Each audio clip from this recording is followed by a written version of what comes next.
Zero line जो गांव है, जैसे आप माइक पकड़ के खड़े हो, ये पाकिस्तान है और हम इंडिया में बैठे हैं, इतना ही फर्क है हमारा भारत के साथ।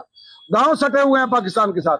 हम चाहते हैं कि उन किसानों की बिजली के किराए माफ कर दिए जाएं, ताकि हम लोग जो है चैन की सांस ले सकें, क्योंकि हमारे लोगों का पिछली फसल पूरी तबाह हो चुकी है, कभी बारिश की वजह से, कभी पानी मिलने से, कभी ज्यादा पानी से, और कभी खाद ना मिलने से, कभी बीज ना मिलने से, लेट बीज होने से, किसी ना किसी तरीके से सरकार मुआवजा देने आ रही है हमको। हम कह रहे हैं जहां मुआवजा देने के लिए आप तैयार हैं, क्यों तैयार हैं? क्योंकि हमारी फसलें तबाह हुई हैं। पिछली बार सारी कनक पे पानी फिर गया, आप देखोगे कनक काली हो गई, काला आटा बन रहा है, कड़वा आटा है, तो खाएगा क्या किसान?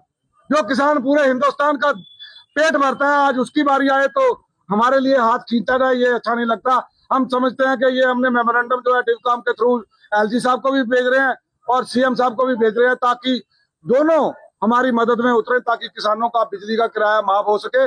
पिछली सब फसलें पूरी तबाह हो चुकी हैं, बॉर्डर से उजड़ के जब हम आते हैं, कैंपों में आते हैं, तो माइग्रेशन होती है, तो तब का किराया हम क्यों दें, वो मांग कर रहे हैं। तो हमारा किराया जो है जीरो लाइन पे जो गांव है, इसका बड़ी बार प्रपोजल बना था, बड़े डीसी साहिबान ने ये प्रपोजल बनाया हुआ है, वो फाइलों में बंद पड़ा है।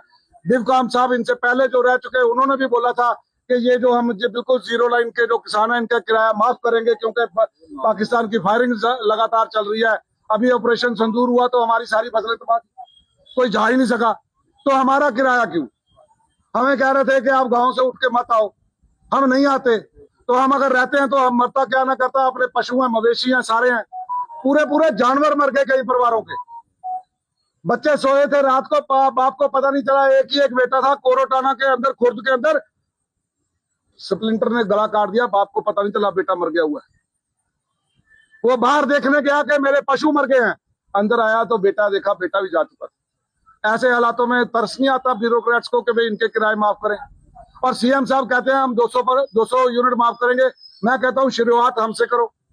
मैं उमर अब्दुल्ला साहब, एलजी साहब और डिप्टी चीफ मिनिस्टर हमारे सुरेंद्र चौधरी जी से कहूंगा कि आप चीफ मिनिस्टर को लेके बॉर्डर पे आए, हम आपका स्वागत भी करेंगे, हमारी बात भी पूछें और हमारा मसला भी हल करें।